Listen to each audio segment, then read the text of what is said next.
Hey Algebra students, what's up? Coach Spots here. Hey, I'm actually absent today.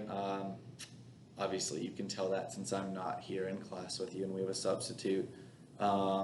Anyways, please be respectful, be kind. Today you're going to be learning about two-way frequency tables.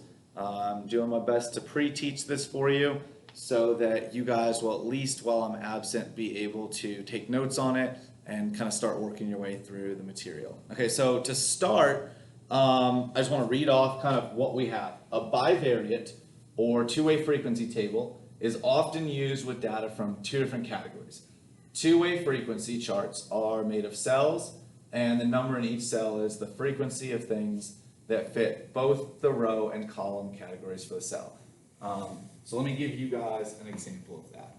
So an example below would be basically a survey that went around trying to determine if there was a difference between boys and girls and the relationship between what gender you are and playing video games. And they noticed boys, there's 16 of them, and this is a random survey. This does not necessarily mean that they go hand in hand. This doesn't mean anything whatsoever about, one thing leading to the other as far as if you're a boy, then you play more often, etc. But we can read this for some scenario and look at probabilities of that group of boys. In that there were 24 total boys, 16 of them played daily and 8 played occasionally. So you are more likely, if you're a boy in this group of this survey, to play video games daily. Whereas girls, there were 16 of them that were surveyed, and 4 of them played video games daily, and 12 of them played occasionally. And so if you look, we can take these inside values. Those are combinations where boys play daily or boys play occasionally, or girls play daily or girls play occasionally. Meaning that's when we have both variables, okay? The first variable being how often you play, the second variable being the gender. We're able to look at both variables and identify them together. Whereas on the outside here, we have the total number of boys, the total number of girls, or we can look at it as the total number that play daily versus the total number that play occasionally. And obviously then we have what's called the absolute total, which is the absolute total number of people that were in this survey. And again, this survey is just one group of 40 kids, right? 20 played daily, 20 played occasionally. That's your 40 kids. Or you could look at it as 24 boys, 16 girls. That's your 40 kids. What's the highlight that you guys need to write down from this page? You need to understand that this is called bivariate data, okay? Also known as a two-way frequency table, okay? Bi meaning two, variate, two variable data, okay?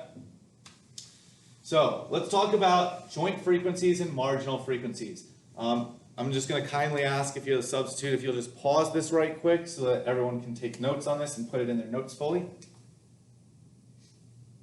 Okay, we're back. By now you should have taken notes on this completely, and you should have written down and recognized joint frequencies. Those are our values in each specific category. Okay, so these blue values in here are joint frequencies, meaning it joins our two variables together. This 16 represents the fact that those 16 people are boys and they play daily. These 4 people are girls and they play daily.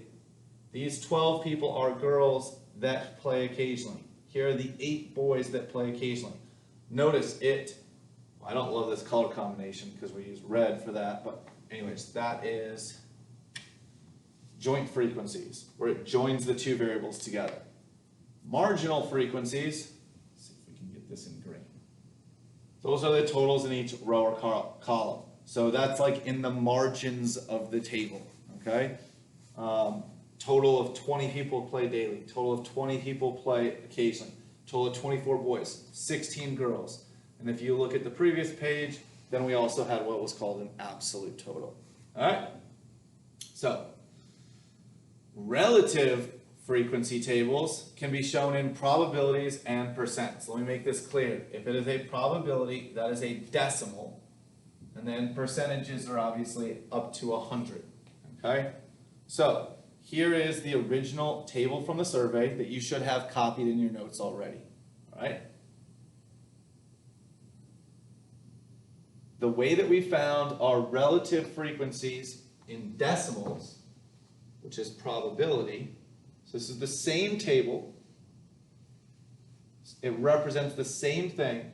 The difference is this is called our relative frequency table as a probability. How did we find these? We took literally, to find this value of 0.40, we took 16 and divided by 40. Because that's the absolute total. All right, same thing here. If I want to know, how did I find this 0.20? Oh, that was weird. I don't love that. Okay, if I found this 0.20, I got that by taking 8 divided by 40, and so on and so forth. How did I find this 0.60? There's two ways I could have done it.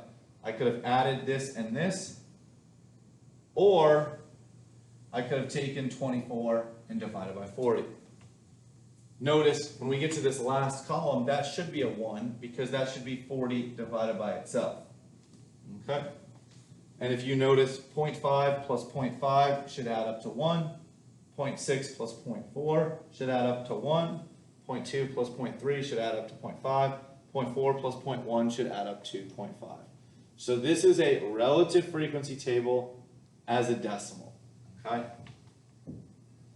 Let's see if I can do exactly what I want out of this. Hold on one second. Okay, picking up just where I left off. So we just did this table from the survey, and we had these relative frequencies as decimals. If we wanted to find them as percentages, all we've got to do is move that decimal place over twice, and that becomes 40%. Or move this over twice, and it becomes 20%. So in reality, if I want to find what this value is right there as a percentage, I can go to my original table, take 24, divide by 40, that gives me 0.6, move the decimal place over twice, and that gives me 60%. So this is basically how to go from a table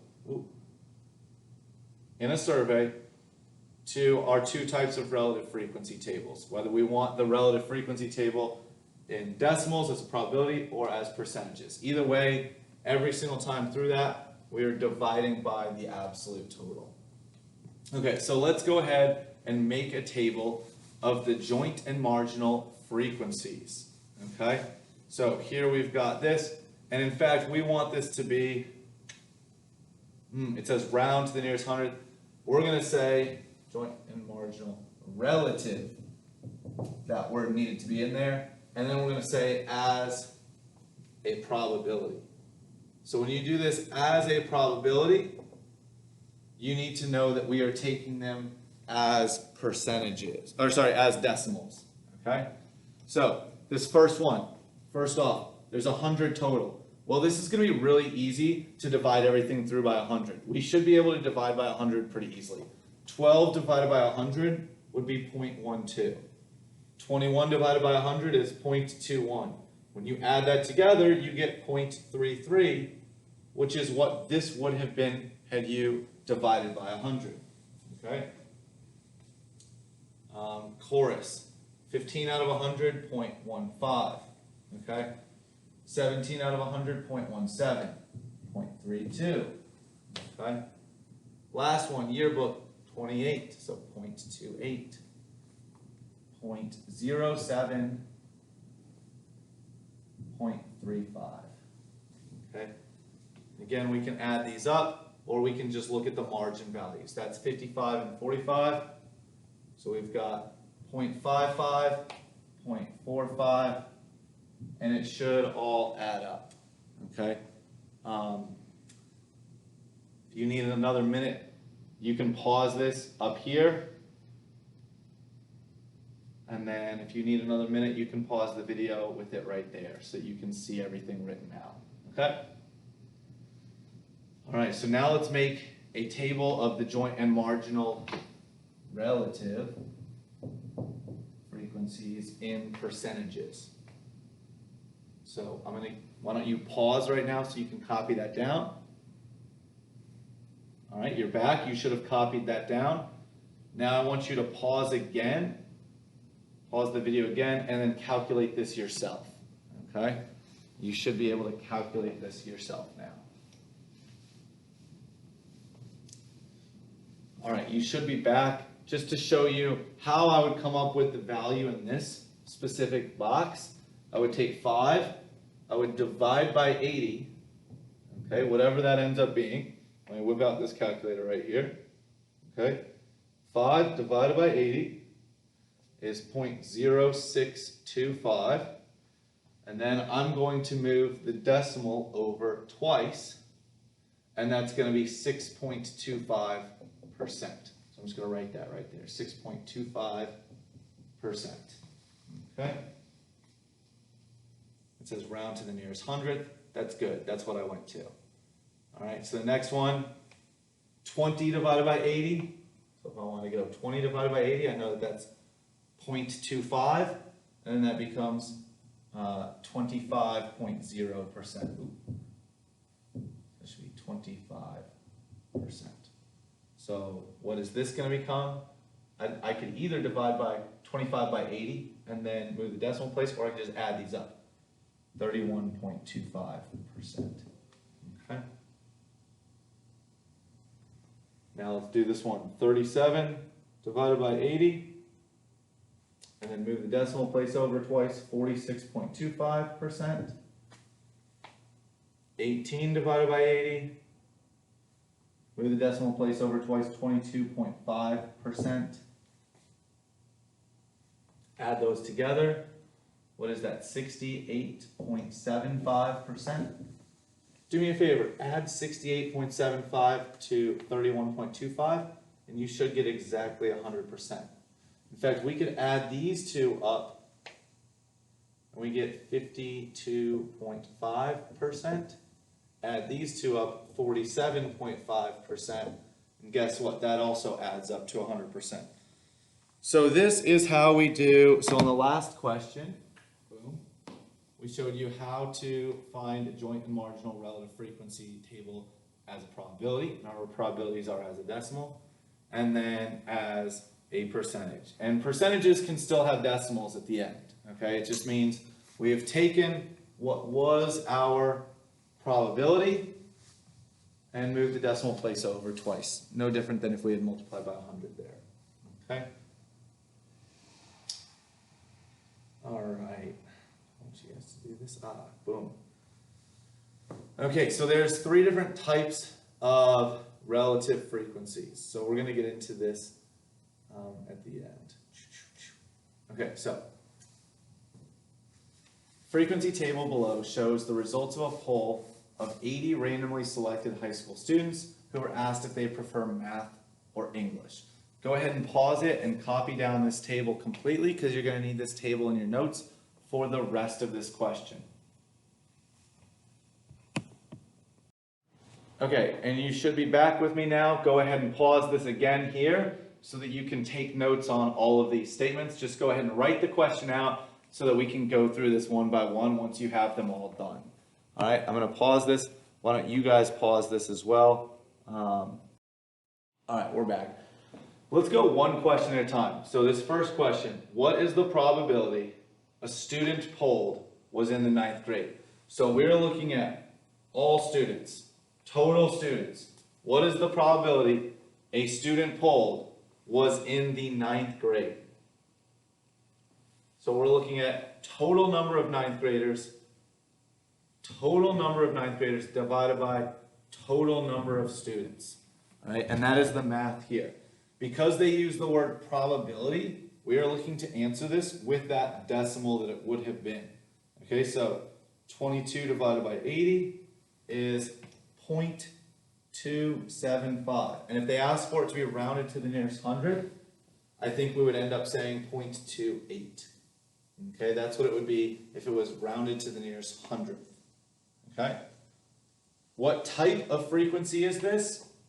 This is a margin value divided by the total. That is going to be called marginal frequency. Okay? What is the so next question. What is the probability a student polled is in the 9th grade and prefers math? Okay, so here we have it. We're still looking at total students, probability, a student. So total students, they need to be in the 9th grade and prefer math. So that's a different number now, because now we're just looking at the 9th graders that also are into math. So instead of it being total 9th graders, now it's a specific set of 9th graders divided by 80, right? So 10 divided by 80 gives us 0.125. 0.125, which again, when that rounds, would probably be 0.13 when that rounds to the nearest hundredth. I'm just assuming that they want us to round to the nearest hundredth on this problem. Okay? That was a joint value divided by the total. That is called joint frequency. So you're going to want to write that down. So let's summarize the two types of frequency we have. Joint frequency is what we just did, and that is a joint value divided by the total. And then we also had marginal frequency, which was a margin value divided by the total. Okay? There's one more type of frequency that we're going to get into in a little bit, but for now I just want us to focus on these two frequency types. All right? Pause this if you need to so that you can take notes and write that down. All right, you're back. That's a lot going on there. Same questions, but now percentages. Basically, different questions. That's good. Okay, same table. Let me just confirm that's the same table. Let me go back. Yep, same table. Okay, so same table. Why don't you pause this and write down these new questions. Okay, we're back. So hopefully, and again, still same table, let's look at them each individually. What percent, so now we're looking at percentages, of the students polled like math. So again, total students, we don't care what grade they're in, we just want to know if they like math. That's it. That's all we're looking for is total number of people that like math divided by the total number of students. 41 divided by 80 is 0.5125. However, they wanted this as a percentage, so move the decimal place over twice, and we have 51.25%. Again, since we're leaving it rounded to the nearest hundredth, I believe this would work perfectly. It asks for what type of frequency is this? This is again a margin value divided by the total, so this would be a marginal frequency. All right? So let's get to the next question. What percent, so again, dealing with percentage. All right, what percentage of total students are in the 12th grade and like English? So now we only care about the 12th graders that also like English. So that is a joint value. 12th graders that like English divided by total number of students. 8 divided by 80 is going to be 0.1. Move that decimal place over twice because it needs to be as a percentage. So our answer becomes 10%. Okay? Yep. Monday's school day is over. You are hearing the bells right now at the end of the day Monday while I'm teaching this for tomorrow for us. Okay? Sorry about that. Conditional. Ooh, okay. This is our third type of frequency. Conditional frequency. A joint frequency over a marginal frequency divided by a marginal frequency. Okay? That's how it should say. Same table again. Here's an example. Write this down. Given the student is in the 11th grade. So now, here, let me see if I can pull this. Yeah, there we go. Given the student is in the 11th grade. So we're only talking about 11th grade students. This is the new value that we care about, is just looking at these 19 students. It says, given the student is in the 11th grade. So we really only have a sample size of 19 kids to pull from.